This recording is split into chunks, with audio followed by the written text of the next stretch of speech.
And at that moment, some fluctuations in the fluctuations in some region of the parent phase. At certain regions, fluctuations will give you, and that fluctuation is a coordinated fluctuation, so that the atomic arrangement will look like one of the product phases. So that's the, and that fluctuation, if that or in that region which is looking like the, whose arrangement of the atomic arrangement is that of the lattice of the product phase, if that fluctuation region, that size of the region is above a critical size, it can grow. Now that fluctuation, if it is below, if that region of the fluctuation, if it is below a critical size, that disintegrates and goes back to the structure of the previous parent phase only. Why this happens?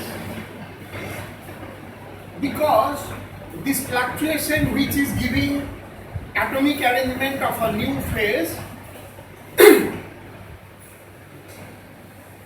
has an interface,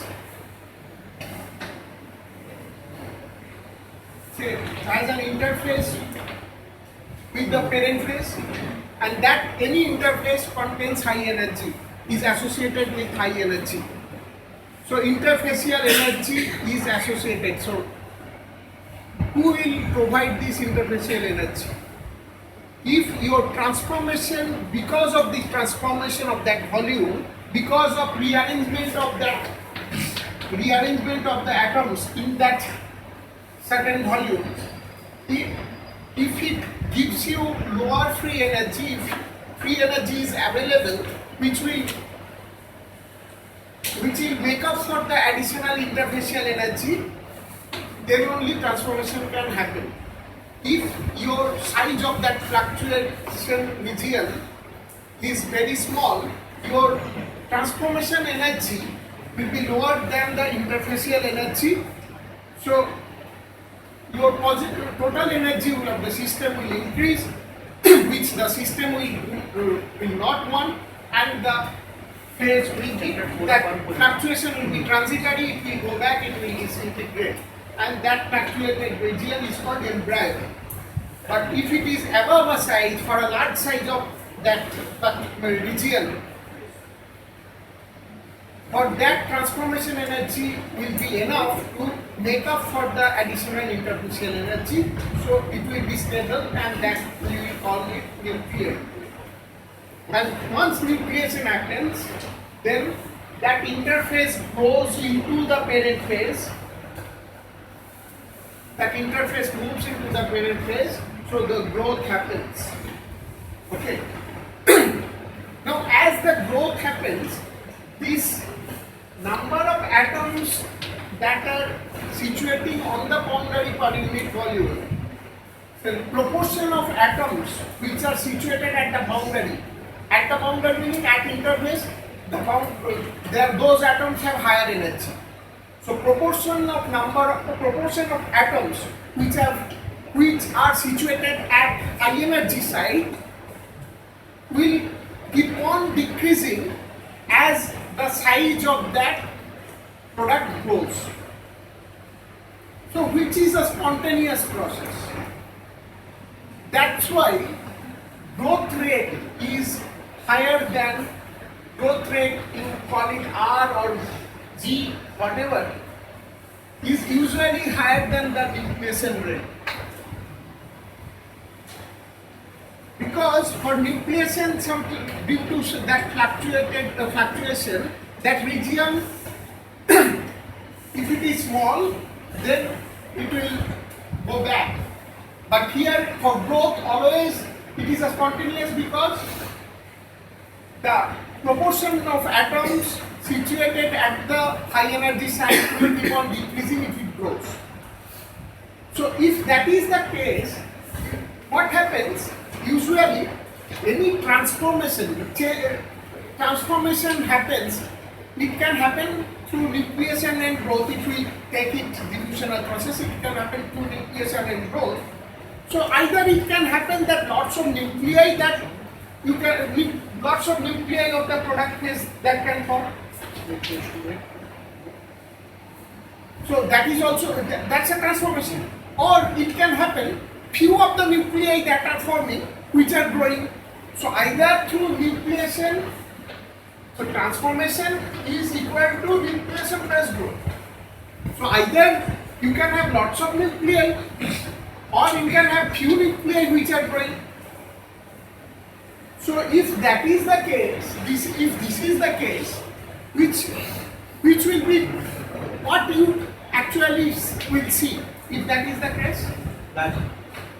Small number of nuclei that will grow rather than lots of nuclei that will grow. So that's what is usually the case, that few nuclei, when as the transformation goes on, few nuclei that grows rather than lots of nuclei that grows. Usually that is the case. Now, this diffusional process can be of two types. In general, they classify it. One is discontinuous process.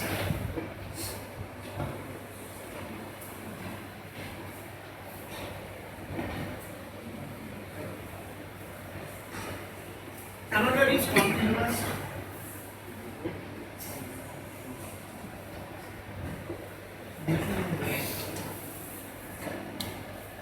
So any of these processes can be either classified as, if it happens to diffusional process, can be classified either as discontinuous or continuous.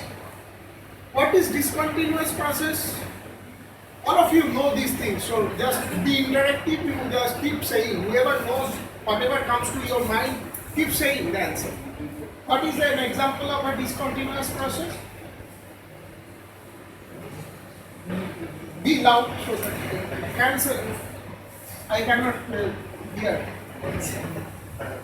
Pearlite formation is a discontinuous process, integrate transformation. What is a continuous, one of the example of continuous process? Any precipitation. So discontinuous process, what happens, there is an interface, say this is the parent phase, and so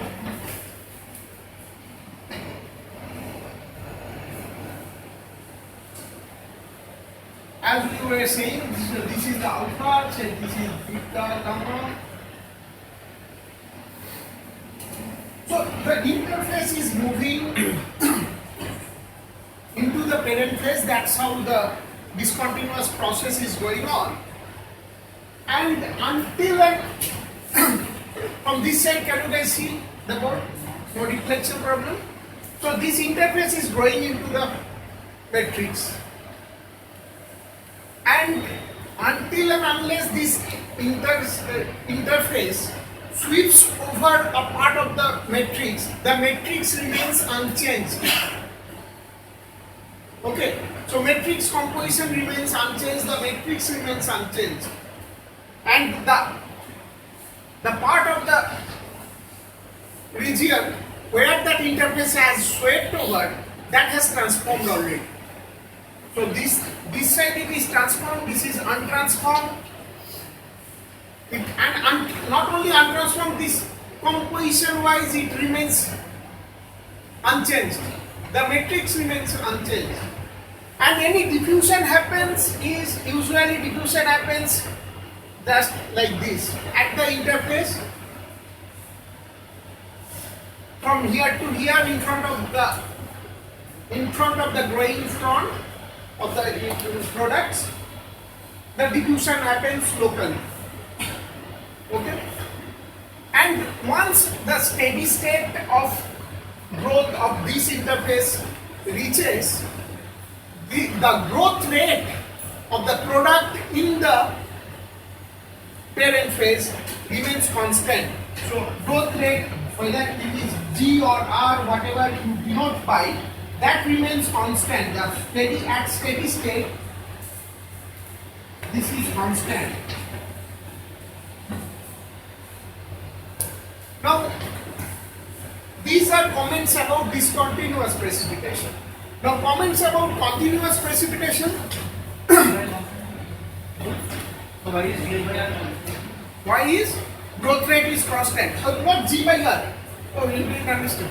G or R, we are denoting it, we are denoting the growth rate by G or R, whatever. In some books you will find G or R. Those are just notations. Okay. This N dot is just notation for nucleation rate. Don't pay much attention on the notations. Just understand the concept that growth rate becomes constant at steady state for this type of growth of eutectoid, lamellae or any discontinuous process like this. So few comments. Until and unless this interface sweeps over, the matrix remains unchanged. Diffusion happens only locally like this, and growth rate, once steady state reaches, the growth rate remains constant.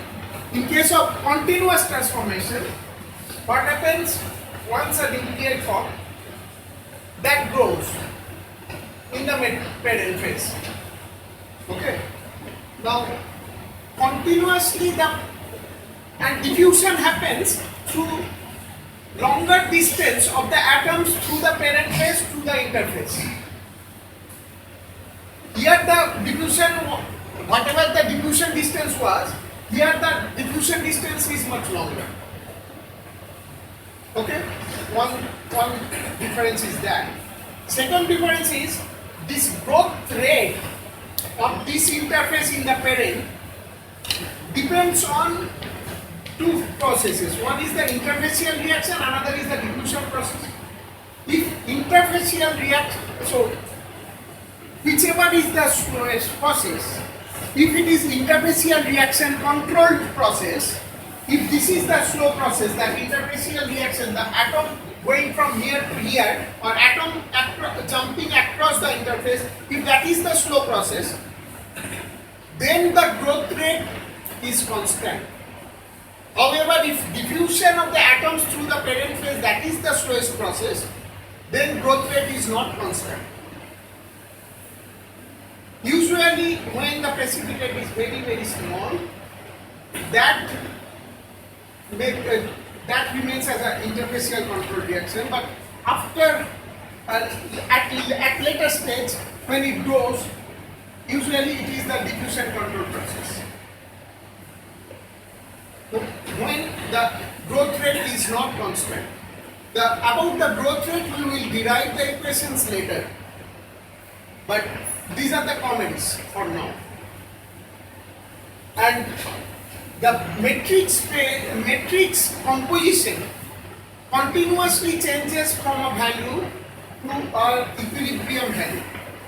As the precipitate grows through this continuous process, matrix composition, unlike this where matrix composition was not changing, here matrix composition keeps on changing towards an equilibrium value of the matrix space. Okay, so these are the differences between two types of diffusional process. So even if it is allotropic or polymorphic transformation, where the transformation happens not through long range diffusion of atoms in the parent phase, because composition is not changing, but still jumping of these individual atoms across the interface is very analogous to the uncoupled jumping what you find in the uncoupled jumping of individual atoms what you find in any diffusional process. So that is also a diffusional process. Okay. It's at the interface, but it comes under diffusional process. This polymorphic transformation, the growth rate, polymorphic transformation is kind of, you can think of it is an extreme case of discontinuous transformation where composition is not changing, Here composition is changing discontinuously, but here composition is not changing, but the growth rate remains constant. If it is a polymorphic transformation, say this interface is going, this is the nucleus or the product phase that is going into the parent phase. The growth rate again remains constant like this for polymorphic transformation. So for polymorphic transformation, growth rate remains constant. For discontinuous transformation, growth rate remains constant. For continuous transformation, if it is interfacial controlled, then growth rate remains constant as it grows. But if it is diffusional controlled, then the growth rate does not remain constant. So now, if you suddenly quench like this and quench to a temperature at which the atomic mobilities are not there, so atoms cannot diffuse, then but you are at a temperature much lower, so at a very high undercooling, so very high driving force for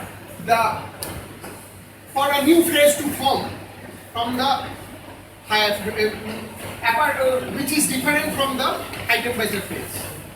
If there is a very high driving force, then the phase transformation, but diffusion is not allowed. The phase transformation may occur through another mode of transformation called Martin-Selick transformation, where part of the initial phase, parent phase, the region of the parent phase, in a coordinated manner, all the atoms in a large volume of atoms, in a coordinated manner, they shear to give a shape change. One is shape change, another is a new lattice is formed through shear process. And in the process it involves shape change. And any shape change being within a matrix, if you change the shape, then it involves elastic distortion. So, which causes elastic strain. So now we are talking of diffusion-less transformation. We just finished diffusional transformation. Diffusion-less transformation, whereby a part of a large region of the parent in a coordinated manner, all the atoms shear to give a new crystal. Through a process, shape change is involved that causes elastic strain in both the parent as well as the product. So this elastic strain is a strain which is associated with energy is elastic energy. So system's energy is increasing, which the system does not want. So elastic strain energy which is increasing, that is supposed to oppose this transformation. Where from this elastic strain energy, how can it be made up? Like interfacial energy, it was made up by the transformation energy. Here also similar thing. You have the total, whatever the product is forming, its Gibbs free energy has to be much lower compared to the parent phase. This transformation energy, Gibbs free energy, that will provide for the strain energy. So you had to be at a much higher undercooling where the driving force is much higher. As a result, your transformation energy will make up for this increase in strain energy, elastic strain energy. That's why this type of transformation cannot happen above a temperature. Because above a temperature, your transformation energy is not that much high to make up for this strain energy increase. So that is usually called the Martin-Selick start temperature.